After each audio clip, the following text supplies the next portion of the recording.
صلی اللہ علیہ یا ابا عبداللہ صلی اللہ علیہ یا ابا عبداللہ صلی اللہ علیہ یا ابا عبداللہ۔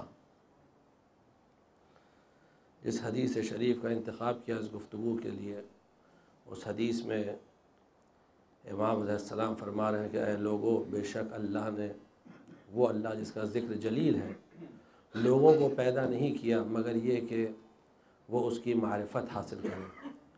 جب اس کی معرفت حاصل کریں گے تو اس کی عبادت کریں گے، اور جب اس کی عبادت کریں گے تو پھر بقیہ تمام چیزوں کی عبادت سے بے نیاز اور مستغنی ہو جائیں گے، نیڈلیس ہو جائیں گے۔ ان کو کسی کی عبادت کی ضرورت نہیں پڑے گی، کسی اور چیز کے سامنے جھکنے کی ضرورت نہیں پڑے گی، دنیا کی کسی طاقت کے سامنے وہ جھکیں گے نہیں، کسی کے سامنے۔ راوی نے سوال کیا فرزند رسول اللہ کی معرفت کیا ہے؟ امام نے جواب میں فرمایا اپنے امام وقت کی معرفت، وہ امام جس کی اطاعت، جس کی اوبیڈینس لوگوں پر واجب قرار دی گئی ہے، یعنی وہ امام جو منصوص من اللہ ہوتا ہے، جو اللہ کی طرف سے اپوائنٹ کیا جاتا ہے۔ گفتگو کل یہاں تک پہنچی تھی کہ لفظ جہاد جو ہے وہ جہد سے بنا ہے، اور جہاد اس چیز کو کہتے ہیں جس میں انسان اپنے نفس کو مشقت میں ڈالتا ہے، اپنے نفس کو مشکلات میں ڈالتا ہے، اور یعنی تاکہ وہ اللہ کی عبادت کر سکے۔ اور جہاد کی قسمیں ہوتی ہیں جس میں سے افضل جہاد، بہترین جہاد، جہاد النفس ہوتا ہے۔ جہاد النفس کی جس کے ذریعے انسان اپنے نفس کی خواہشات کو قتل کرتا ہے، اپنے نفس کی خواہشات کو دباتا ہے تاکہ اللہ کی عبادت کر سکے۔ یعنی وہ خواہشات، وہ ڈیزائرز اور وہ چیزیں جو شیطان کی طرف سے ہوتی ہیں ان کو دور کرتا ہے، اور جو اللہ چاہتا ہے اس کو ایکسیپٹ کرتا ہے، اس پر عمل کرتا ہے تاکہ وہ اللہ کی بارگاہ میں مقرب ہو، نزدیک ہو۔ تو اس کا پورا مقصد اور اس کا ایم، اس کا ہدف یہ ہوتا ہے تاکہ وہ اللہ کے نزدیک ہو۔ اور اس میں سے ایک جس کا ذکر کل ہوا تھا جہاد النفس کے، جسے کہتے ہیں نماز شب، یعنی نماز شب میں جب انسان اپنی نیند کو، اپنی نیند کے خلاف جہاد کرتا ہے، اس کا جی چاہتا ہے کہ وہ سوئے، لیکن وہ اپنے آپ سے کہتا ہے کہ نہیں، مجھے اللہ کے بارگاہ میں حاضر ہونا ہے، مجھے عبادت کرنا ہے۔ اور بالخصوص یہ جوانوں کے لیے تمام گفتگو ہے تاکہ وہ اس بات کو اچھی طرح سمجھیں۔ بزرگ تو یقیناً اس پہ عمل کرتے ہیں اور ہم سے بہتر ہے، ان کو بولنے کی ضرورت نہیں، وہ تو اگر اس مجلس میں شرکت کرتے تو صرف ہمت افزائی کے لیے، ورنہ کوئی بھی خطاب بزرگوں کے لیے نہیں، کیونکہ ہر اعتبار سے وہ افضل ہیں، علم کے اعتبار سے، عمل کے اعتبار سے، ہر اعتبار سے۔ صرف خطاب جو ہے وہ جوانوں سے ہے، بچوں سے ہے، تاکہ وہ اس بات کو اچھی طرح سمجھ لیں۔ اب یہاں جب نماز شب کی بات چلی تو اس میں چند باتیں اور آپ کی خدمت میں عرض کر دیتے ہیں جو نماز شب کے متعلق ہے۔ ایک صلوات بآواز بلند پڑھ جائے۔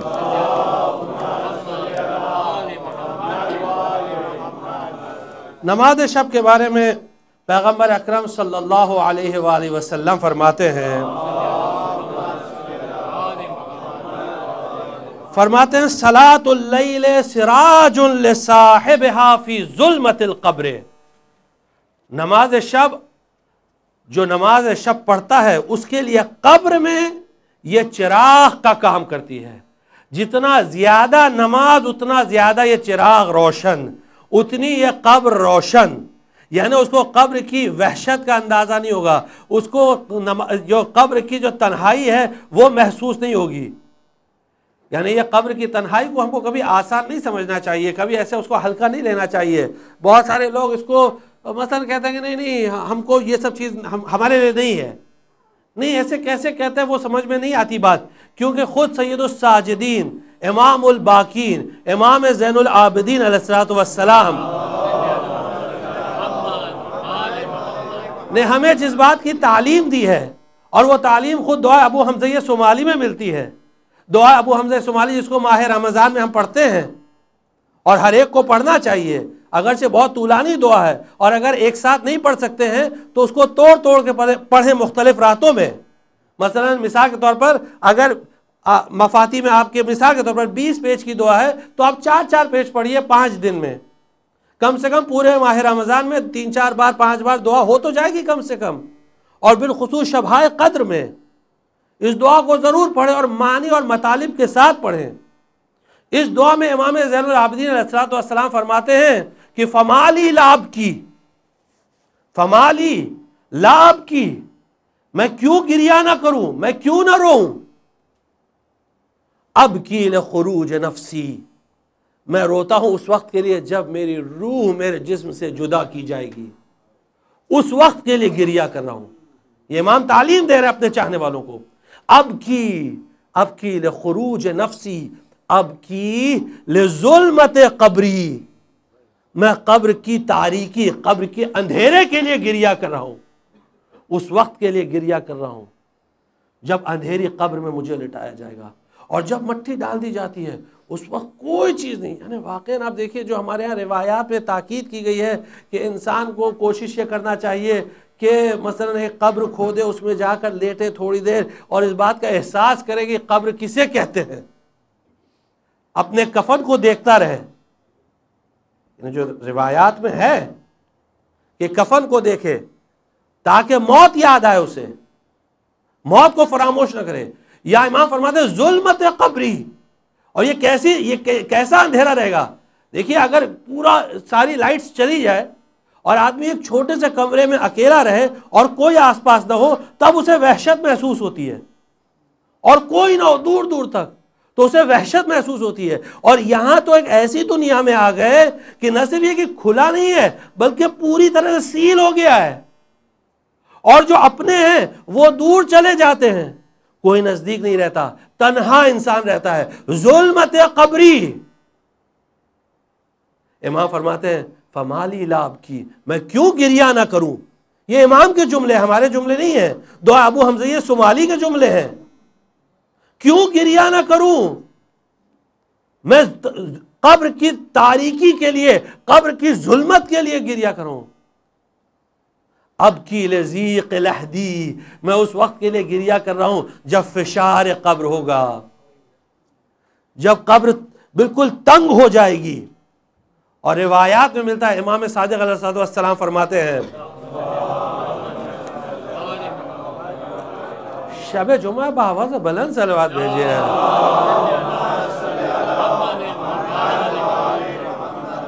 امام فرماتے ہیں یہ ضیق، یہ جو تنگی ہوگی اور یہ فشار ہوگا، یہ اس طرح ہوگا کہ جیسے ایک انگلی، امام نے اشارہ کیا، ایسے ایک انگلی دوسرے انگلی پہ چڑھ جاتی ہے، یعنی انسان کی پسلیاں چڑھ جائیں گی ایک دوسرے پر، اس طرح فشار ہوگا۔ انشاءاللہ ولایت امیر المومنین اس سے ہر مومن کو بچائے، لیکن انسان کو اس ولایت کا بھی خیال رکھنا چاہیے جس کا وہ دعویٰ کر رہا ہے، اس ولایت کا بھی خیال رکھنا چاہیے، یعنی ویسی عبادتیں بھی کرنے کی کوشش کرے جو امیر المومنین نے بتائی۔ تو امام فرماتے ہیں اب کی لذیق لحدی، اپنے لحد کی تنگی کی وجہ سے گریہ کر رہا ہوں، اب کی لسؤال منکر و نکیر ایائی، میں گریہ کر رہا ہوں کہ جب نکیر و منکر مجھ سے سوال کریں گے اور صرف میں رہوں گا جواب دینے کے لیے، اور مجھے جواب دینا ہے۔ اور پھر اس کے بعد فرماتے ہیں اب کی اس دن کے لیے گریہ کر رہا ہوں کہ جب مجھے قبر سے اٹھایا جائے گا، اور اس وقت میری یہ کیفیت ہوگی، میری یہ حالت ہوگی کہ کسی کی حالت نہیں ہوگی، میرے گناہوں کا بوجھ میرے پیٹھ پر ہوگا، اور میں ایک مرتبہ داہنے طرف دیکھ رہا ہوں گا، ایک مرتبہ بائیں طرف دیکھ رہا ہوں گا، کوئی آور و ناصر نہیں، کوئی مددگار نہیں، وہ میری کیفیت ہوگی، اس لیے گریہ کر رہا ہوں۔ ماہ رمضان کی راتوں میں یہ دعا پڑھنے کی بہت زیادہ تاکید کی گئی ہے، دعا ابو حمزہ صومالی، اور یقیناً اللہ بہت زیادہ رحم کرنے والا ہے۔ اسی دعا میں امام فرماتے ہیں کہ پروردگارا اگر تو نے مجھے معاف کر دیا تو تجھ سے کون سوال کرے گا؟ اگر تو نے معاف کر دیا تو تجھ سے کوئی سوال کرنے والا نہیں ہے۔ ہاں اگر تو نے مجھے عذاب میں مبتلا کیا تو یہ تیرا ظلم نہیں ہوگا بلکہ تیرا عدل ہوگا، کیونکہ میں اپنے گناہوں کی وجہ سے اس کا مستحق ہوں، لیکن اگر تو بخش دے تو تجھ سے زیادہ رحم کرنے والا کون ہے؟ یعنی عجیب جملے ہیں دعاؤں کے۔ تو یہاں پیغمبر اکرم صلی اللہ علیہ وآلہ وسلم فرماتے ہیں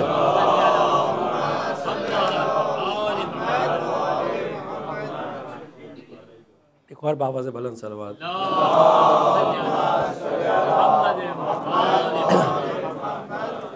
پیغمبر فرماتے ہیں کہ جو نماز شب کا پابند ہے یہ نماز شب اس کے لیے چراغ بنے گی۔ اب جیسی نماز شب ویسا چراغ، جیسی نماز شب ویسی اتنی زیادہ روشنی. اگر یہ اطمینان کل آپ کی خدمت میں عرض کیا تھا کہ نماز شب تو ویسے دیکھیے مستحب ہے، واجب تو ہے نہیں. اگر آپ 3 رکعت بھی پڑھ لیں تو بھی نماز شب ہو گئی، لیکن بہتر یہ ہے کہ اگر 8 رکعت نافلہ کے ساتھ پڑھیں، کیونکہ نوافل کی بہت زیادہ اہمیت ہے، نافلہ کی بہت زیادہ اہمیت ہے. اب 2 حدیثیں نوافل پر سن لیجئے، پھر انشاءاللہ نماز شب کی بحث پھر کرتے ہیں. 2 حدیث سن لیجئے بس. ایک حدیث قدسی ہے، یعنی اللہ کا قول ہے. وہ اللہ قول جو قرآن کا حصہ نہیں ہوتا ہے، جو حدیث ہوتی ہے اسے کہتے ہیں حدیث قدسی. تو حدیث قدسی میں اللہ تعالیٰ فرماتا ہے لا یزال العبد یتقرب الی بالنوافل، بندہ مجھ سے نماز نوافل کے ذریعے مسلسل نزدیک ہوتا جاتا ہے، قریب ہوتا جاتا ہے، نزدیک ہوتا جاتا ہے، اتنا نزدیک ہوتا ہے، اتنا نزدیک ہوتا ہے، اتنا نزدیک ہوتا ہے حتی کنت سمعہ بہ یسمع وبصرہ بہ یبصر، یہاں تک کہ میں اس کے کان ہو جاتا ہوں جس کے ذریعے وہ سنتا ہے، اور میں یعنی اللہ اس کی آنکھ ہو جاتا ہوں جس کے ذریعے وہ دیکھتا ہے. اللہ اس کی آنکھ ہو جاتا ہے، اللہ اس کے کان ہو جاتا ہے، اتنا قریب ہو جاتا ہے وہ اللہ سے، اتنا نزدیک ہو جاتا ہے. اللہ اس کا ہاتھ ہو جاتا ہے جس سے وہ عمل انجام دیتا ہے، اللہ اس کی زبان ہو جاتا ہے جس کے ذریعے وہ گفتگو کرتا ہے. یہ حدیث نوافل ہے. نوافل کا مطلب کیا ہے؟ نوافل عربی لفظ نفل سے بنا ہے. نفل یعنی اضافہ، ایڈیشن. نفل یعنی ایڈیشن، یعنی جو واجب کے یعنی واجب کے علاوہ جو چیز یعنی ایڈیشن ہو، جو زیادہ پڑھیں. اسی لیے امام نے فرمایا ہمارا شیعہ وہ ہوتا ہے جو کم سے کم روزانہ 50 رکعت نماز پڑھتا ہے، کم سے کم. انما شیعتنا یعرفون بخصال شتیٰ، ہمارے شیعوں کو پہچاننا ہے تو ان چیزوں سے پہچانو. کون سی چیز؟ ایک بالسخاء والبذل والاخوان، بڑے سخی ہوتے ہیں، اپنے بھائیوں کے لیے بڑے سخی ہوتے ہیں، بخیل نہیں ہوتے. اور دوسری وَبِأَنْ يُصَلَّ الْخَمْسِينَ لَيْلًا وَنَهَارًا، ہمارے شیعہ وہ ہوتے ہیں جو دن و رات میں کم سے کم 50 رکعت نماز پڑھتے ہیں، کم سے کم 50 رکعت نماز پڑھتے ہیں، جس میں 17 واجب اور بقیہ 34 مستحب،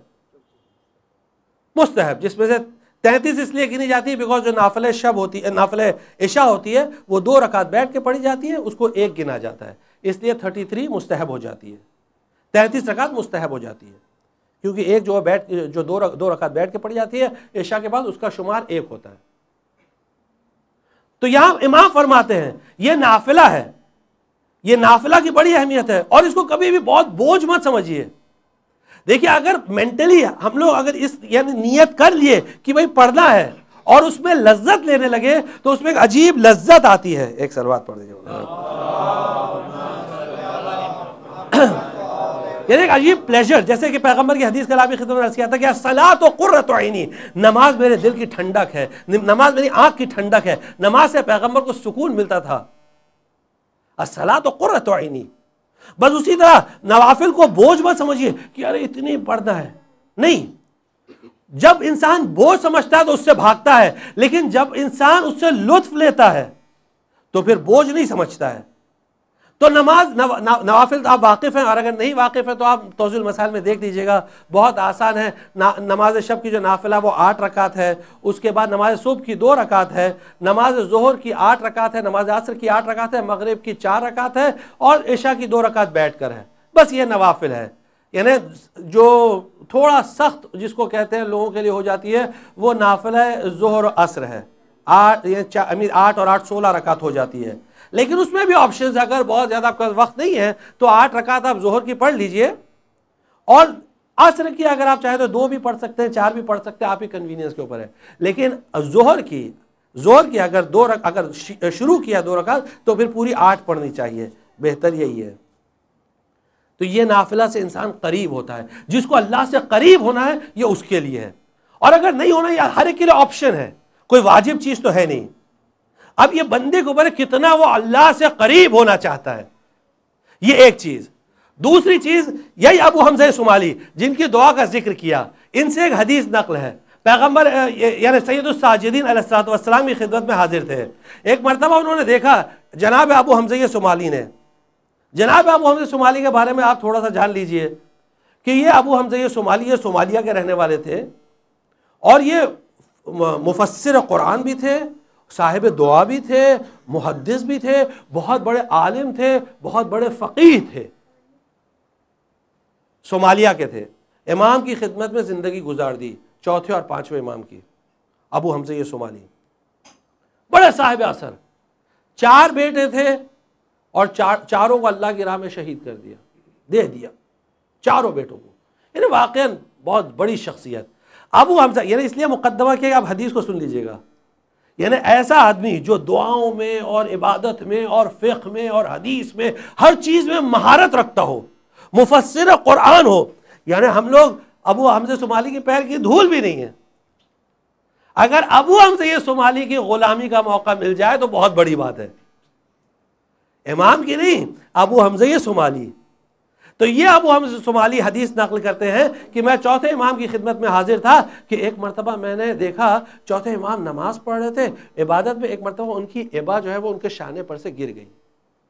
اور عام طور سے آپ نے دیکھا ہوگا علماء کو بھی جب عبا تھوڑی سی گرتی ہے تو اس کو ٹھیک کرتے ہیں, وہ یوں ٹھیک کرتے ہیں اسے. لیکن امام نے عبا کو ٹھیک نہیں کی, جیسی تھی عبا ویسی پڑھی رہی, امام نے نماز کو مکمل کی. ابو حمزہ صومالی نے سوال کیا فرزند رسول آپ عبادت کر رہے تھے, عبا گر گئی, آپ نے اس کو درست نہیں کیا. امام نے جواب میں فرمایا مفہوم حدیث ہے. کہا اے ابو حمزہ تمہیں معلوم ہے کہ میں کس بادشاہ کی خدمت میں حاضر تھا, میں کس کی عبادت کر رہا تھا. اس کے سامنے مکمل اطمینان ضروری ہے. ذرہ برابر بھی اگر یعنی توجہ ہٹتی ہے تو اتنی نماز جو وہ قبول نہیں ہوتی ہے. جتنا آدمی کی توجہ نماز سے ہٹ جاتی ہے اتنی نماز قبول نہیں ہوتی ہے. اللہ صرف اتنا قبول کرتا ہے. مفہوم روایت آپ کی خدمت میں عرض کر رہے ہیں, اللہ صرف اتنی عبادت قبول کرتا ہے جتنا انسان عبادت میں متوجہ رہتا ہے, اٹینٹیو رہتا ہے. جتنا اٹینٹیو ہوگا صرف اتنی عبادت قبول ہوگی. اب بریکٹ میں بتا دیں کہ اب ہم لوگ کی کیا حالت ہوتی ہے, جہاں اللہ اکبر بولا وہاں تمام چیزیں یاد آنے لگتی ہے, اور کوئی بھی چیز اگر بھول گئے ہو تو اس کو یاد کرنے کی ایک جگہ.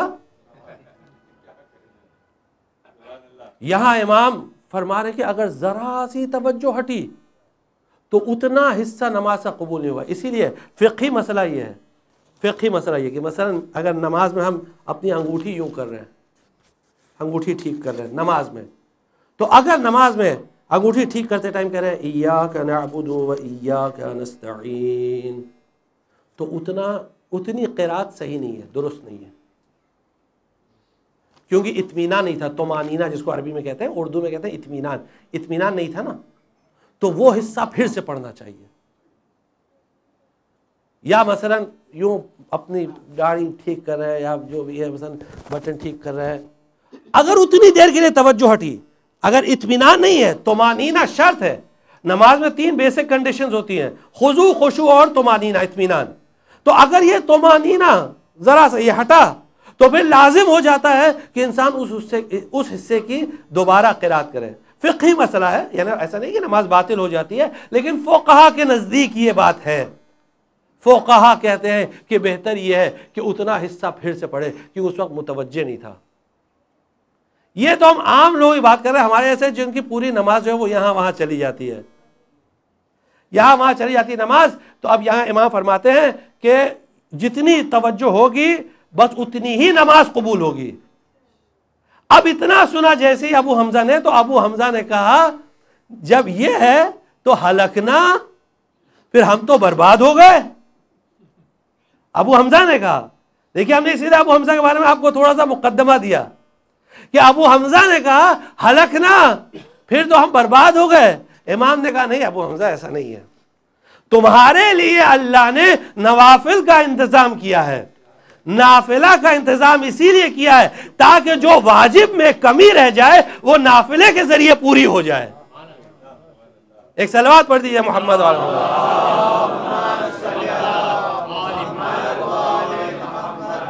اس لیے لازم و ضروری ہے کہ نماز نافلہ کے پابند رہیں اور اس کو بوجھ نہ سمجھیں. اور اس کے بعد پیغمبر اکرم صلی اللہ علیہ وآلہ وسلم مولا کائنات سے وصیت کر رہے ہیں. وصیت ہے رسول اللہ کی مولا کائنات سے. اب دیکھیے وصیت کرنے والا کون اور وصیت کس سے کی جا رہی ہے. اس سے آپ اس کی عظمت اور بزرگی کا اندازہ لگا سکتے ہیں. کتنی بڑی چیز ہے, کتنا بڑا قول ہے. پیغمبر نے فرمایا یا علی علیکا بصلاۃ اللیل, اے علی نماز شب تم پر واجب ہے. 3 مرتبہ اس جملے کو دہرایا.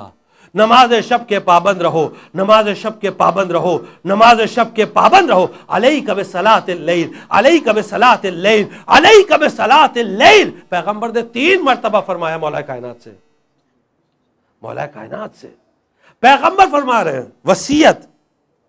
اور پھر فرماتے ہیں دیکھو علی یہ نماز شب کی تاثیر یہ ہے کہ اس سے رزق میں اضافہ ہوتا ہے. کتنا ہم لوگ پریشان رہتے ہیں رزق کے لیے, ہر ایک کو پکڑ کے دعا کرنا. واقعہ ہے نا, مختصر میں ایک روایت اور آپ کی خدمت میں. اگر کوئی نماز شب کے لیے کھڑا ہوتا ہے اور نماز شب پڑھنے کے بعد, نماز صبح پڑھنے کے بعد مصلی پر اس وقت بیٹھا رہتا ہے, صرف بیٹھا رہے, دعا پڑھے یا نہ پڑھے, صرف بیٹھا رہے جب تک کہ سورج نہ نکلے, اللہ اس کے لیے رزق مقدر کر دیتا, اس کو پریشان ہونے کی ضرورت ہی نہیں. اور اگر وہ سوتا رہتا ہے تو اللہ کہتا ہے کہ جا تو اپنا رزق خود طلب کر, خود پریشان ہو, مجھ سے مطلب نہیں ہے, جا اپنا ڈھونڈ رزق ڈھونڈ. لیکن اگر وہ اٹھ کے اللہ کی عبادت کرتا ہے اور پھر اس کے بعد مصلی پر بیٹھا رہتا ہے جب تک کہ سورج نہ نکلے, ایک بار سورج نکل اگر مصلی پر بیٹھا ہوا ہے ان عبادتوں کے بعد, تو اللہ اس کا رزق مقدر کرتا ہے, اس کو بالکل پریشان ہونے کی ضرورت نہیں ہے, گارنٹی آ جاتی ہے. اتنی اس کی تاکید. یہاں پیغمبر فرما رہے ہیں رزق میں اضافہ ہوگا, صرف مقدر نہیں, اور ملے گا, اور ملے گا. اور اس کے بعد چہرہ جو ہے وہ منور ہوگا, روشن ہوگا, اور اس کا اخلاق اچھا ہو جائے گا. تو حسن الخلق, اخلاق اچھا ہوگا, اس کا اخلاق بہترین ہوگا. اب یہاں جو دوسری چیز, جو دوسرا اثر تھا کہ اس کا چہرہ کیوں منور ہوگا, کیوں روشن ہوگا. امام سے جب کسی نے پوچھا کہ یہ نماز شب کا اثر کیسا ہے کہ اس سے چہرہ روشن ہو جاتا ہے, یعنی چہرے پہ نور آ جاتا ہے. آپ دیکھیے دوسروں کے چہرے پہ کیسے پھٹکار ہوتی ہے, لیکن ہمارے ہاں بزرگوں کو دیکھیے کہ عمر چاہے جتنی نکل جائے لیکن چہرے پہ نور رہتا ہے, چاہے مرد ہو چاہے عورت ہو. آپ دیکھیے, آپ خود ہی اندازہ لگا لیجئے کہ چہرے پہ نور رہتا ہے. اور بالخصوص جو نماز کے پابند ہوتے ہیں, بالخصوص جو نماز کے پابند ہوتے ہیں نماز شب کے, تو امام نے جواب میں کیا فرمایا, یہ وہ لوگ ہیں جو رات کی تنہائی میں اللہ سے تنہائی میں جب گفتگو کرتے ہیں تو اللہ کو ان کی یہ ادا اتنی پسند آتی ہے کہ اللہ ان کو نور کا لباس اڑا دیتا ہے. اللہ ان کو نور کا لباس اڑا دیتا ہے. اب ان کا وجود روشن ہو جاتا ہے اس نماز شب کی وجہ سے.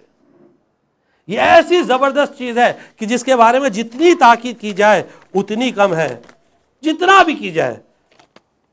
اور آپ قرآن پڑھ لیجئے, حدیثیں پڑھ لیجئے, کہیں بھی نماز شب کے اجر کا ذکر نہیں ہے, اجر کا ذکر ہے ہی نہیں. قرآن میں بھی لکھا ہوا ہے, یہ قرآن کی آیت ہے, یہ قرآن کی آیت ہے, تتجافا جنوبهم عن المضاجع يدعون ربهم خوفا وطمعا ومما رزقناهم ينفقون فلا تعلم نفس ما اخفي لهم من قرة اعين جزاء بما كانوا يفعلون. یہ اللہ نے اس آیت میں اللہ تعالیٰ ارشاد فرما رہا ہے تتجافا جنوبهم عن المضاجع, یہ رات کو اٹھتے ہیں اور اپنے بستر کو چھوڑ دیتے ہیں, اپنے بستر کو چھوڑ دیتے ہیں. تتجافا جنوبهم عن المضاجع, یہ قرآن کی آیت ہے, عن المضاجع. اور پھر اٹھ کر دعا پڑھتے ہیں, اپنے پروردگار کو پکارتے ہیں, یعنی نماز شب کے بارے میں یہ آیت ہے. اور خوف خدا بھی ہوتا ہے, امید خدا بھی لگی ہوئی ہے, خوف بھی ہے, امید بھی ہے, یعنی مکمل ایمان. کیونکہ ایمان کیا ہے, ایمان خوف اور امید کے درمیان والی منزل کو کہتے ہیں, بین الخوف والرجاء. یعنی نہ اتنا خوف کہ اللہ کی رحمت سے مایوس ہو جائے، نہ اتنا امید کہ اللہ کے مکر سے محفوظ سمجھے اپنے آپ کو۔ جو دونوں کے بیچ کی منزل ہوتی ہے اسے کہتے ہیں ایمان۔ یہاں قرآن کہہ رہا ہے کہ وہ اٹھتے ہیں بستر پہ سے اپنے اور رات کو ایمان کی منزل میں اللہ کی عبادت کرتے ہیں، اللہ کو پکارتے ہیں، اور پھر اللہ کہتا ہے ہم ان کو اپنے رزق میں سے دینا شروع کر دیتے ہیں، یعنی اسی وقت اللہ رزق مقدر کرنے لگتا ہے۔ وَمِمَّا رَزَقْنَاهُمْ يُنْفِقُونَ فَلَا تَعْلَمُ نَفْسٌ، پھر کوئی نفس نہیں جانتا ہے، کسی کو نہیں معلوم ہے کہ کتنا اجر ہے، کیا ما اخفی لہم من قرۃ اعین، کہ ان کے لیے کیا اجر چھپا کے رکھا گیا ہے ان کی آنکھوں کے ٹھنڈک کے لیے۔ وہ اندازہ نہیں لگا سکتا، کسی کو نہیں معلوم، یہ قرآن کی آیت ہے۔ یہ اجر ہے ان کا جو وہ یہ نماز شب کو انجام دے رہے ہیں۔ امام فرماتے ہیں یہ آیت نماز شب کی فضیلت میں نازل ہوئی ہے۔ تو امام فرماتے ہیں اللہ نے ہر عمل کے لیے ایک اجر مقرر کیا ہے، اس کا ریوارڈ لکھا ہے اللہ نے، ہر عمل کے لیے ریوارڈ کو لکھ دیا ہے، اجر کو لکھ دیا ہے۔ نماز شب کے ریوارڈ کو اللہ نے نہیں لکھا، اور اللہ کہا جتنا میں چاہوں گا اس کو دے دوں گا، اس کی کوئی حد نہیں ہے۔ یہ امام فرما رہے ہیں، یہ حدیث ہے۔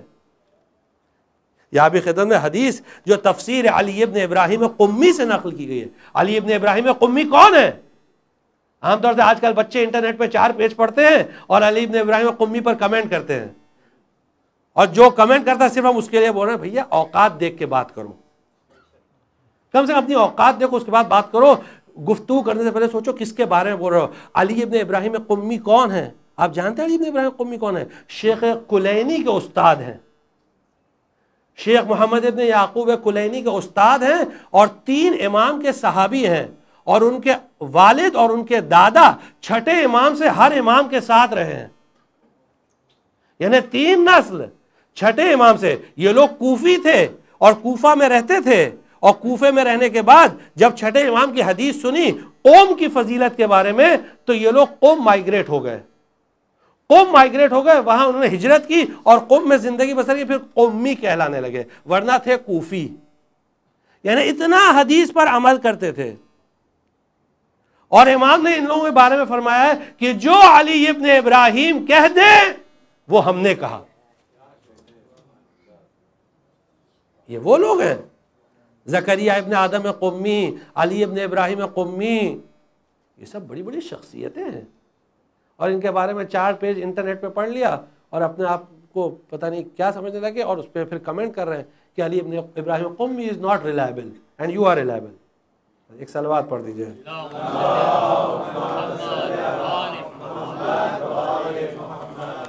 تو یہ مختصر سی چیز تھی، لیکن تمام عبادتوں کے بعد عبادت کی جو ایک منزل آتی ہے وہ یہ ہے کہ انسان کو چاہے جتنی عبادت کرے کبھی یہ نہیں سمجھنا چاہیے کہ میں نے کوئی عبادت انجام دی، کبھی یہ خیال بھی ذہن میں نہ آئے، ہمیشہ اللہ سے کہ پروردگارا میں اپنی عبادت میں تقصیر کر رہا ہوں، میری عبادت میں شارٹ کمنگ ہے، میں جانتا ہوں کہ میری عبادت میں وہ خلوص نہیں ہے جو ہونا چاہیے، میں جانتا ہوں کہ میری عبادت میں جو جس طرح کی عبادت انجام دینا چاہیے وہ نہیں میں انجام دے رہا ہوں، نہ خضوع ہے، نہ خشوع ہے، نہ اطمینان ہے، کچھ بھی نہیں ہے، بس اسی طرح نماز چل رہی ہے۔ اب خالی بچوں کے سمجھانے کے لیے خضوع اور خشوع میں فرق کیا ہے؟ خشوع اسے کہتے ہیں جو دل کی حالت ہوتی ہے، اور خضوع یعنی جسم کا جھکنا، یعنی واقعا انسان جسمانی طور پر بھی جھکے اور دلی طور پر بھی جھکے اللہ کے سامنے، یعنی خوف خدا واقعا اس کے دل میں ہونا چاہیے۔ تو یہاں فرماتے ہیں کہ چاہے جتنی عبادت کرے لیکن ہمیشہ یہ سمجھے کچھ نہیں کیا، کیوں؟ کیونکہ چھٹے امام فرماتے ہیں کہ ابلیس کہتا ہے کہ اگر میں 3 چیزیں کسی انسان کے دل میں ڈال دوں پھر مجھے کوئی پرواہ نہیں ہوتی کتنا بھی عمل کرے، جب 3 چیزیں میں کامیاب ہو جاتا ہوں پھر مجھے کوئی پرواہ نہیں ہوتی کتنا بھی عمل کرے، کیونکہ اس کا کوئی عمل قبول ہونے والا نہیں ہے۔ ابلیس کو اطمینان ہے، کانفیڈنس زبردست، اور وہ 3 چیز کیسی ہے؟ 3 چیز کون سی ہے؟ پہلی چیز یہ ہے کہ جب وہ اپنے عمل کو زیادہ سمجھنے لگتا ہے. دیکھیے مومن اور منافق کی علامت بھی یہی بتائی گئی ہے. مومن وہ ہوتا ہے جو اپنے تھوڑے عمل کو اپنے زیادہ عمل کو تھوڑا سمجھتا ہے اور اپنے تھوڑے گناہوں کو زیادہ سمجھتا ہے. منافق وہ ہوتا ہے جو اپنے تھوڑے عمل کو زیادہ سمجھتا ہے اور اپنے بہت سارے گناہوں کو کم سمجھتا ہے. یہ فرق ہوتا ہے مومن اور منافق میں. یہاں ابلیس کہتا ہے کہ میں اگر 3 چیزوں پہ قابو پالوں کسی بھی انسان پہ تو پھر مجھے کوئی پرواہ نہیں ہے, مجھے یقین ہے اس کا کوئی بھی عمل قبول ہونے والا نہیں ہے. پہلا کیا ہے کہ جب وہ اپنے عمل کو زیادہ سمجھنے لگتا ہے. زیادہ سمجھنے کا مطلب یہ ہے کہ اسے یہ احساس ہوتا ہے کہ میں نے بہت کر لیا, اب اس سے زیادہ کرنے کی ضرورت نہیں ہے, اس سے زیادہ کرنے کی ضرورت نہیں ہے, بہت ہے یہ. کبھی ذہن میں یہ خیال نہیں آنا چاہیے. دوسری چیز کیا ہے, کہتا ہے کہ جب وہ اپنے گناہوں کو بھول جاتا ہے, گناہوں کو بھول جاتا ہے. کبھی گناہ کو نہیں بھولنا چاہیے. انسان کو ایک ایک گناہ یاد کر کے اور گریہ کرنا چاہیے. لوگ کیا سمجھتے ہیں, جو ہم نے گفتگو کی لوگوں سے یا باتیں سنی ان کی, تو اس سے جو اندازہ ہو, وہ کیا سمجھتے ہیں کہ اگر جیسے انگریزی میں وہ کہتے ہیں کہ if we sleep over a sin it's okay, یعنی بھول گئے گناہ کر کے. ابھی چلو جو ہندی میں کہتے ہیں نا, اردو میں کہ رات گئی بات گئی. نہیں, اپنے ایسا رات گئی بات گئی والا حساب نہیں ہے, کیونکہ جو کرامہ کاتبین ہے نا, لکھنے والے, ان کے ہاں بات جاتی نہیں ہے, ان کے ہاں سب رہتی ہے, پورا ایک ایک حساب رہتا ہے. اس لیے انسان کو کبھی اپنے گناہ کو بھولنا نہیں چاہیے, اور جب بھی اس کے گناہ اس کو یاد آئے تو اس کو گریہ کرنا چاہیے, رونا چاہیے, معافی مانگنا چاہیے اللہ سے. واقعا یہ سب چیزیں اپنے یہاں تعلیمات ہیں. کبھی گناہ کو نہ بھولیں اور ہر گناہ کو بڑا سمجھیں. جو اس سے پہلے عرض کر چکا ابھی خدمت, ابھی اس کو دہرائیں گے نہیں. ہر گناہ کو بڑا سمجھے, چاہے چھوٹے سے چھوٹا گناہ کیوں نہ ہو, اس کو بڑا سمجھے کہ بہت بڑا گناہ کیا. اور تیسری چیز یہ ہے کہ میں اس ابلیس کہتا ہے کہ جب میں کامیاب ہو جاتا ہوں کہ اس کے دل میں اوج بھی ڈال دیتا ہوں. اوج میں نے تعجب اپنے عمل پر. جب انسان اپنے عمل پر تعجب کرنے لگتا ہے, تعجب کا مطلب کیا, مطلب وہ یہ سمجھ لگتا ہے یعنی واقعی جیسے میری نماز ہے ویسے کسی کی نماز نہیں. جتنا روزہ میں رکھتا ہوں میرے خیال سے کوئی اتنا نہیں رکھتا ہوگا, یا جو قرات میری قرات ہے, یا اگر کوئی پڑھا لکھا تو جیسا میرا علم ہے شاید ہی کوئی ایسا عالم ہو, میرے لیول کا کوئی نہیں ہوگا. یعنی یہ ساری چیزیں جو نا انسان کو گمراہ کرتی ہے, انسان کی زندگی کو برباد کرتی ہے, اور اس کو ایسے برباد کرتی ہے کہ من حیث لا یشعرون, کہ اس کو پتہ بھی نہیں چلتا ہے کہ وہ ہلاک ہو چکا ہے. اور یہ ابتدائے زوال نہیں ہے, بگننگ آف دا ڈاؤن فال نہیں ہے, یہ خود ڈاؤن فال ہے, یہ خود بربادی ہے, یہ خود تباہی ہے. انسان تباہ ہو جاتا ہے, برباد ہو جاتا ہے جب اس میں اوج پا جاتا ہے. اور یہ تو ہم دنیا یعنی عمل اور عبادت کی بات کر رہے ہیں, اور اگر خدا نہ خواستہ دنیا کی چیزوں میں اوج پا جائے تو خسرت دنیا والآخرہ ذالک هو الخسران المبین. پھر تو دنیا بھی گھاٹے میں, آخرت بھی گھاٹے میں. یہ تو کھلا ہوا گھاٹا ہے. خدا نہ خواستہ دنیا کی دولت کے لیے آ جائے کہ دیکھو جو ہمارے پاس دولت ہے, جو ہمارے پاس عہدہ ہے, جو ہمارے پاس اقتدار ہے, وہ دوسرے کے پاس نہیں ہے, اور میں خدا نہ خواستہ اللہ تمام مومنین کو اس طرح کے شرور سے محفوظ رکھے.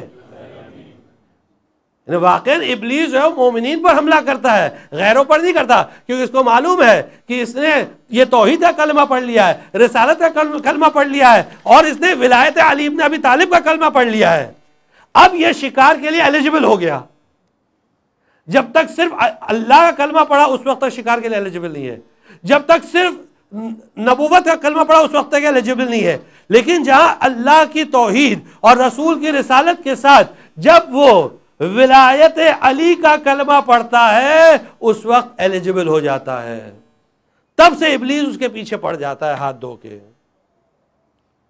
اس لیے ہمیشہ بہت انسان کو احتیاط کرنا چاہیے, اور ہمیں دیکھنا چاہیے کہ واقعاً اصحاب کی زندگی میں کس طرح کے اصحاب تھے, کہ کیسے وہ عبادتیں کرتے تھے, کس طرح کی عبادت کرتے. ایک صلوات پڑھ دیجیے آپ لوگ, تھوڑا جگہ زیادہ.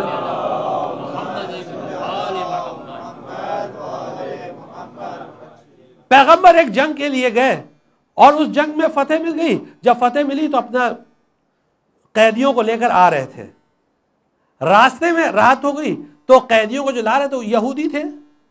تو اس میں قیدیوں میں ایک لڑکی تھی جس کی ابھی بالکل نئی نئی شادی ہوئی تھی, یہودی لڑکی جس کی نئی نئی شادی ہوئی تھی. اب رات کا وقت تھا, پیغمبر نے کہا دیکھو یہ اتنے قیدی ہیں, ان کو سنبھالنے کی ذمہ داری تمہاری. ایک عمار, دوسرے عباد, عمار ابن یاسر اور عباد ابن بشر, دونوں پیغمبر کے صحابی. عمار ابن یاسر اور عباد ابن بشر. پیغمبر نے کہا دیکھو تم لوگ خیال رکھنا. اب دونوں نے طے کیا کہ دیکھو رات بھر تو جاگ نہیں سکتے, دن بھر یہ لوگ سفر کرتے تھے, تو اب ایک کام کرتے ہیں. عمار نے کہا عباد آدھی رات تم پہرا دو, آدھی رات میں دوں, اگر کچھ ہو جائے تو تم مجھے اٹھا دینا, اگر میرے وقت کچھ ہو میں تمہیں اٹھا دوں گا. کہا ٹھیک ہے. تو اب ہوا کیا کہ عمار نے کہا عباد پہلی رات تم, یعنی پہلا جو نصف پہلا آدھا ہے وہ تم جاگو اور دوسرا حصہ میں جاگوں گا. انہوں نے کہا ٹھیک ہے. عمار سینئر تھے نا تو پریویلیج وہ لے رہے تھے, یہ تو ہوتا ہی ہے ہر جگہ, تو اس لیے انہوں نے کہا جو فضیلت کا وقت ہے وہ میرے حصے میں آ جائے گا. اب عباد نماز کے لیے کھڑے ہو گئے. دیکھیے پورا دن سفر کیے, تھکے ہوئے ہیں, جنگ سے آئے ہوئے ہیں, پریشان ہیں. کل جہاد کا ذکر کیا تھا نا کہ جنگ کا مفہوم ہی یہی ہوتا ہے, پریشانی, ابتلا, زخم, تمام چیزیں. لیکن عباد اس حالت میں بھی, رات کی تاریکی ہے, اللہ اکبر بول کے کھڑے ہو گئے, بالکل نماز میں ڈوب گئے, اللہ کی عبادت میں چلے گئے. اب ہوا کیا, یہ جو عورت, یہ جو لڑکی تھی جس کی نئی نئی شادی ہوئی تھی, اس کا دولہا, اس کا جو شوہر تھا وہ میدان جنگ سے بھاگا تھا. جب مسلمانوں کی جیت ہوئی تو یہ میدان چھوڑ کے بھاگ گیا. اب یہ آیا اپنی زوجہ کو لینے کے لیے رات کے ٹائم, رات کے وقت یہ آیا, اور اس کو اندازہ ہوا کہ قیدی ادھر ہیں. یہ پورا واقعہ سید ابن طاؤس نے اپنی کتاب امان الاخطار میں نقل کیا ہے. سید ابن طاؤس جن کا ذکر کیا تھا ابتدا میں, بہت بڑے عالم دین تھے, اور بڑی بڑی جو دعاؤں کی کتابیں سب ان سے نقل ہے. مفاتیح الجنان کا سورس سید ابن طاؤس ہے, سورس آف مفاتیح الجنان سید ابن طاؤس, شیخ توسی کے نواسے تھے. اب یہ شخص, یہ یہودی, یہ آیا اور اس نے رات کو دیکھا کہ کوئی چیز کھڑی ہے اور ہل رہی ہے. اب یہ سمجھ نہیں پایا کہ یہ ہے کیا, کچھ تھوڑا موومنٹ بھی ہے لیکن اندھیرا تھا, تو یہ سمجھا کہ یہ شاید درخت ہے, انسان ہے, جانور ہے, اس کے سمجھ میں نہیں آیا. لیکن ایک امیج تھا کہ کوئی ہے, تو اس نے کیا کیا کہ پہلا تیر چلایا جو عباد کو جا کے لگا, عباد کو لگا, لیکن عباد کی نماز جاری تھی, عباد کی نماز جاری تھی. اب دیکھیں خالی, یعنی ہم بول رہے ہیں آپ سن رہے ہیں, بہت سننا آسان ہے, بولنا اس سے بھی آسان ہے. یہ سننا مشکل ہوتا ہے لیکن بولنا اس سے بھی آسان ہوتا ہے. لیکن ایکچولی اس ٹائم پہ جب تیر لگا ہوگا تو کیا کیفیت ہوئی ہوگی. لیکن عباد اپنی نماز پڑھ رہے, عباد ابن بشر, نماز جاری ہے ان کی. اس نے دیکھا کچھ اثر نہیں ہوا, دوسرا تیر چلایا, دوسرا تیر عباد کو لگا. جب دوسرا تیر لگا تو عباد نے پھر فوراً عباد رکوع میں گئے, اور رکوع میں جانے کے بعد پھر جلدی سجدہ ختم کیا, اور سجدہ ختم کرنے کے بعد عمار کو اٹھایا. عمار کوئی آ گیا, عمار نے جیسی آنکھ کھولی تو دیکھا دو تیر لگے ہوئے جسم میں. عمار دیکھ کے گھبرا گیا, عباد تم نے پہلے کیوں نہیں بتایا, جب پہلا تیر لگا تب تمہیں مجھے اٹھا دینا چاہیے تھا.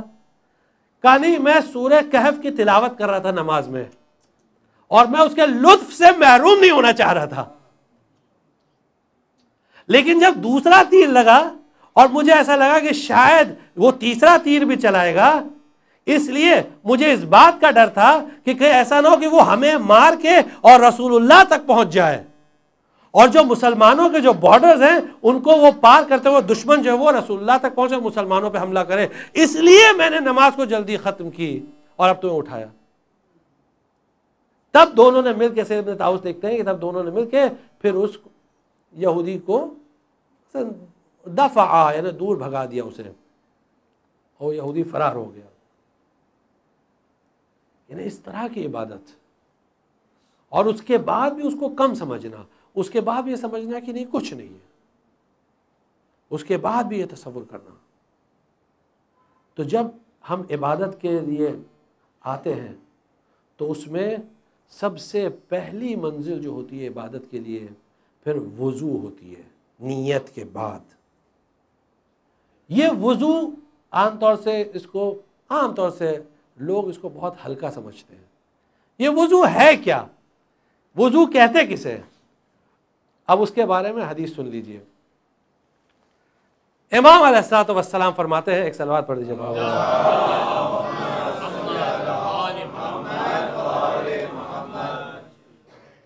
کہ جب مومن وضو کے لیے آئے تو پانی کو اللہ کی نعمت سمجھے. اب دیکھیے، اور اسی لیے جو دعا ہے پانی کو دیکھ کے وہ کیا ہے؟ الحمدللہ الذی جعل الماء طہورا ولم یجعلہ نجسا. ساری تعریف اس اللہ کے لیے ہے جس نے پانی کو پاک بنایا، اسے نجس نہیں بنایا. امام فرماتے ہیں پانی کی پاکیزگی کا اقرار کرے، اور یہ پانی جس طرح تمام نجاستوں کو دور کرتا ہے اسی طرح یہ وضو گناہوں کو دور کرتا ہے. جس طرح پانی سے نجاست دور ہوتی ہے اسی طرح وضو سے گناہ دور ہو جاتے ہیں. یہ امام حدیث فرما رہے ہیں. اب وضو کرنے کے بعد امام فرما رہے ہیں اسی حدیث میں لوگوں کو یعنی مومن کو چاہیے کہ با وضو ہو کر لوگوں کے درمیان اٹھے بیٹھے یعنی سوشلائز کرے وضو کے ساتھ، تاکہ اس کے وضو کی تاثیر کی بنا پر وہ لوگوں کو پاک کرے. عجب ہے. یعنی باوضو انسان میں اللہ یہ اثر ڈالتا ہے کہ جو لوگ اس کے ساتھ رہتے ہیں وہ ان کو بھی پاک کرتا ہے. یعنی پاک کرنے سے مراد مثلا ان کے ساتھ وہ اچھے سے اچھا سلوک کرتا ہے، اچھے رہتے ہیں، اور اس طرح ان کو دین کے نزدیک لے کر آتا ہے. یہ وضو کا اثر ہے، عجب اثر ہے. اور بقیہ انشاءاللہ اگر اللہ نے توفیق دی تو اس کے بارے میں تھوڑی اور گفتگو کل ہوگی، لیکن صرف ایک حدیث بول کے یہاں آج ڈسکشن ختم کرتے ہیں. ہمیشہ انسان کو کوشش کرنا چاہیے کہ باوضو رہے، ہمیشہ، کیونکہ یہ وضو کی بڑی تاثیر ہوتی ہے. یہ وضو ایک طرح کا پروٹیکشن ہے، یہ حفاظت کرتا ہے انسان کے دین کی اور ایمان کی. یعنی ایک حدیث ہے جو شیخ العاملی نے وسائل الشیعہ میں نقل کی ہے، اور وہ حدیث اس طرح ہے، یہ حدیث قدسی ہے کہ اللہ تعالیٰ فرما رہا ہے کہ اگر کوئی انسان جس کے لیے وضو واجب یا مستحب ہو، یا مثلا مستحب ہے یعنی کسی وجہ سے اس کے لیے وضو ضروری ہو گیا ہے، اگر وہ وضو کرتا یعنی اگر اس کے لیے وضو ضروری نہیں، وضو یعنی اس کو کرنا چاہیے اور وہ وضو نہیں کرتا ہے، ذرا حدیث پہ غور کریے گا، حدیث قدسی ہے، اللہ کہتا ہے اسے وضو کرنا چاہیے اور وضو نہیں کرتا ہے، اس نے میرے خلاف جفا کی ہے، یعنی اس نے مجھ سے منہ پھیر لیا ہے. اللہ کہہ رہا ہے اس نے مجھ سے منہ پھیر لیا ہے، اس نے یا دوسرے لفظ اس نے مجھ سے سرکشی کی ہے. جفا کے بہت سارے میننگ ہوتے ہیں. جفا وفا کا بھی اپوزٹ ہوتا ہے، غدر بھی ہوتا ہے، لیکن جفا کا ایک میننگ ہے مثلا انسان سرکش ہو جاتا ہے، وفاداری سے کام نہیں لیتا. اللہ کہتا ہے اس نے میرے خلاف جفا کی ہے، سرکش ہو گیا ہے، منہ پھیر لیا ہے. یعنی جس کو وضو کرنا چاہیے، مثال کے طور پہ اگر ہم باوضو ہیں اور پھر سو گئے، گہری نیند میں سو گئے، آنکھ کھلی، تو اب وضو کرنا چاہیے. اگر وضو نہیں کیے تو اللہ کے خلاف جفا کی. یہ حدیث کا پہلا حصہ. اب دوسرا حصہ سنیے، اسی حدیث میں حدیث کنٹینیو ہوتی ہے. اللہ کہتا ہے کہ جس پر وضو لازم ہے وہ وضو کرتا ہے لیکن وضو کے بعد 2 رکعت نماز نہیں پڑھتا ہے تو اس نے میرے خلاف جفا کی. 2 رکعت نماز. اب گھبرائیے مت، ارے 2 رکعت نماز پڑھے بہت مشکل، نہیں، آپ سے واجب پڑھیے، لیکن پڑھیے۔ اب اس کا اثر آپ کو بتاتے کیا ہوتا ہے۔ یہ 2 چیزیں اللہ نے بتا دی، اب تیسری چیز اللہ کہتا ہے کہ جو وضو کرتا ہے، اور یعنی جس پر وضو لازم ہو گیا ہے وہ وضو کرتا ہے، اور وضو کرنے کے بعد وہ 2 رکعت نماز پڑھتا ہے، اور نماز پڑھنے کے بعد وہ مجھ سے دعا نہیں مانگتا ہے، تو اس نے میرے خلاف جفا کی، مجھ سے دعا نہیں مانگی، میں یہاں بیٹھا ہوں اس کی دعا مستجاب کرنے کے لیے، اس نے مجھ سے جفا کی۔ پھر اس کے بعد اللہ کہتا ہے جس نے وضو کیا، 2 رکعت نماز پڑھی، اور اس کے بعد مجھ سے دعا کی، اب وہ دنیا کی کوئی بھی چیز مجھ سے مانگے، چاہے دین کی ہو یا دنیا کی ہو، تو وہ ہو ہی نہیں سکتا کہ میں اس کی دعا کو قبول نہ کروں۔ کیوں؟ کیونکہ اگر اس نے اس کے بعد دعا مانگی اور میں نے اس کی دعا کو قبول نہیں کی، تو میں نے اس سے جفا کی، اور میں جفا کرنے والا خدا نہیں ہوں۔ ایک صلوات پڑھ دیا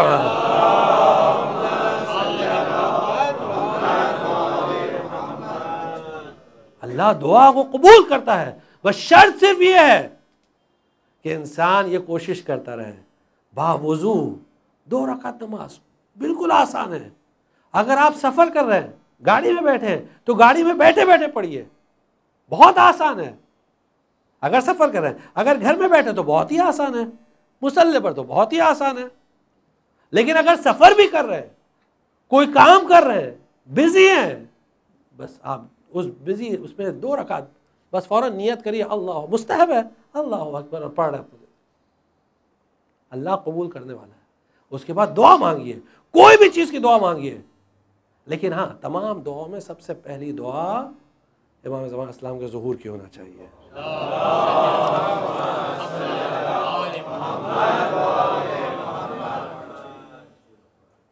بس یہی عبادت تھی کہ جس کے لیے سید الشہداء نے خروج کیا تھا، اور یہی عبادت تھی جس کے لیے پورے خاندان کو شہید کیا، سب کی قربانی دے دی، سب کو قربان کر دیا، یہاں تک کہ جب جوان بیٹا آیا تو کہا تقدم بنیا، علی اکبر آئے، کہا آؤ بیٹا آؤ۔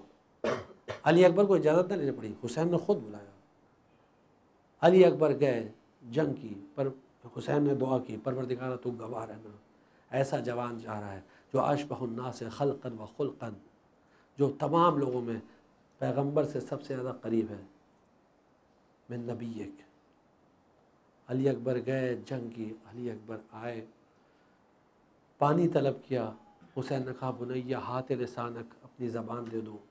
علی اکبر نے حسین کے منہ میں اپنی زبان دی، واپس زبان کھینچ لی، بابا آپ کی زبان تو مجھ سے زیادہ سوکھی ہے، آپ کی زبان تو مجھ سے سوکھی ہے۔ پھر علی اکبر گئے، شہید ہوئے، اور اس طرح شہید ہوئے کہ مقتل کا جملہ ہے فَقَتَلُوهُ بِسُيُوفِهِمْ بِسُيُوفِهِمْ اِرْبًا اِرْبًا، انہوں نے علی اکبر کو شہید کیا اور علی اکبر کے جسم کے ٹکڑے ٹکڑے کر دیے، ٹکڑے ٹکڑے کر دیے۔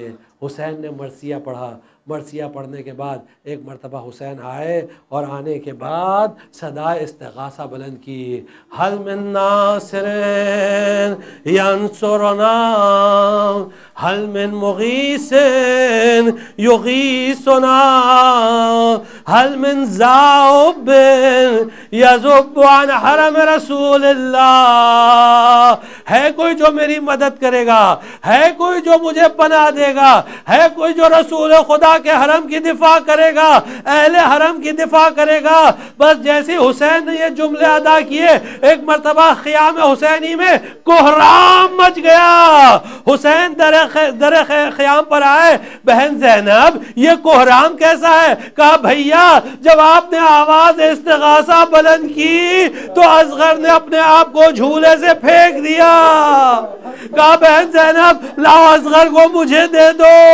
کہا بھیا وہ کسی کی گود میں نہیں آتا، آپ خود ہی آ کر دیکھ لیجئے۔ حسین آئے، گہوارے قریب کھڑے ہوئے، اب نہ جانے حسین نے کیا کہا اور اصغر نے کیا جواب دیا۔ ایک مرتبہ حسین نے ہاتھ پھیلایا، اصغر ہمک کر باپ کی گود میں آ گئے، باپ کی گود میں آ گئے، حسین اصغر کو لے کر چلے۔ اب جو در خیمے پر آئے تو وہاں رباب کھڑی تھی۔ کہا رباب یہاں کیوں کھڑی ہو؟ کہا آقا دیکھ رہی ہوں صبح سے جو بھی جا رہا ہے وہ زندہ نہ آیا، تو سوچا ایک مرتبہ اپنے بیٹے کی ایک اور زیارت کر لوں، ایک مرتبہ اور دیکھ لوں۔ حسین نے تسلی دی، نہیں رباب اب تک جو گیا تو اشقیاء نے سمجھا کہ یہ جنگ کے لیے آئے ہیں اس لیے وہ شہید ہوئے، لیکن 6 مہینے کے بچے جنگ تھوڑی کرتے ہیں۔ اس طرح تسلی دے کر حسین لے کر آئے اصغر کو۔ ماں کا دل ٹھہرا، حسین آئے، اب آ کر ایک اونچائی پر آواز دی، اما فیکم مسلم، ارے تم میں کوئی ہے مسلمان؟ ارے اسلام تو کہتا ہے کہ پیاسوں کو پانی پلاؤ، ارے یہ میرا 6 مہینے کا بچہ 3 دن کا بھوکا پیاسا ہے، کیا تم نہیں دیکھ رہے ہو کہ کس طرح مچھلی کی طرح کبھی منہ کھولتا ہے کبھی منہ بند کرتا ہے؟ ارے کیا تم میں کوئی صاحب اولاد بھی نہیں ہے؟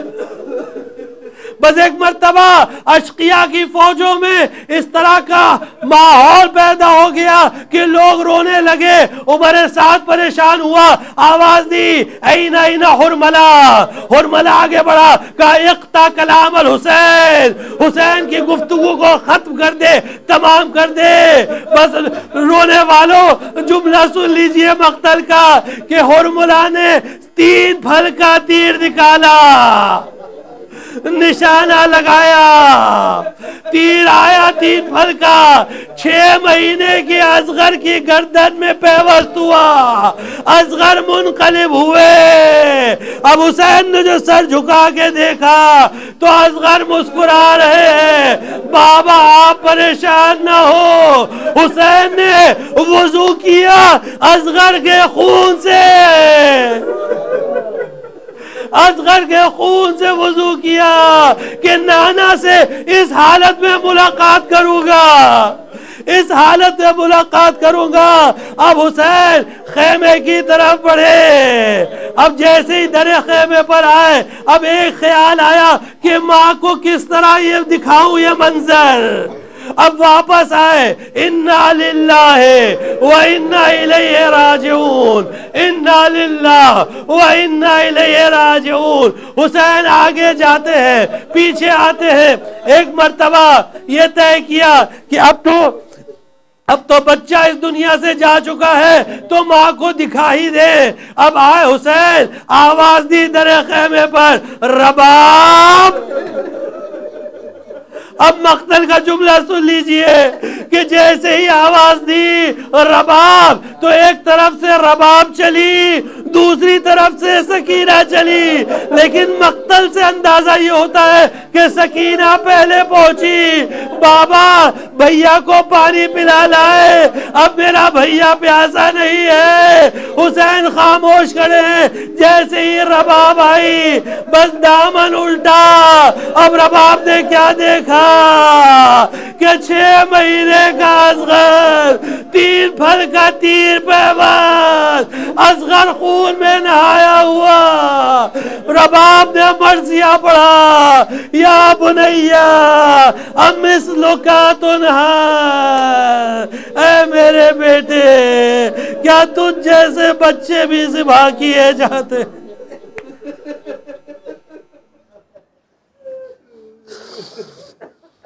سَيَعْلَمُ الَّذِينَ ظَلَمُوا أَيَّ مُنقَلِبٍ يَنقَلِبُونَ إِنَّا لِلَّهِ وَإِنَّا إِلَيْهِ رَاجِعُونَ رَدًا بِقَضَائِهِ تَسْلِيمًا لِأَمْرِ لَا مَعْبُودَ سِوَاهُ۔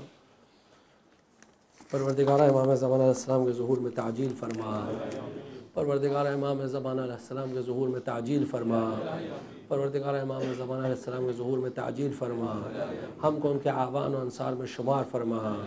پروردگارہ جو لوگ پریشان حال ہیں ان کے پریشانیوں کو دور فرما، جو مقروض ہیں ان کے قرضوں کو ادا فرما، جو لا ولد ہیں ان کے اولاد و نیک اور صالح عطا فرما، جو بچے اپنے امتحانات میں بیٹھ رہے ہیں ان کو کامیابی و کامرانی سے سرفراز فرما۔ پروردگارہ ہم کو دنیا میں زیارت حسین اور آخرت میں شفاعت حسین سے مشرف فرما۔ ایک اعلان یہ کہ مجلس کے بعد نیاز جو یہاں تقسیم کی جائے گی، تو یہیں بیٹھ کر آپ کو نیاز چکھنا ہے، تو گزارش ہے کہ ماتم کے بعد بیٹھ جائیے گا۔ ایک سورہ فاتحہ اور 3 مرتبہ قل اللہ پڑھ کے جناب مرحوم رضا حسین بھائی وکیل، مرحوم نور علی بھائی وکیل، مرحوم علی حسین بھائی وکیل، مرحوم اقبال بھائی ابن علی حسین وکیل، مرحومہ نور بانو بھائی وکیل، مرحومہ فاطمہ بھائی وکیل، مرحومہ امینہ بھائی عنایت اللہ، مرحومہ خورشید بھائی وکیل، اور شراف اور جیون فیملی کے جملہ مرحومین و مرحومات کے لیے، اور تمام مرحومین، ایک سورہ فاتحہ اور 3 بار قل اللہ پڑھ کے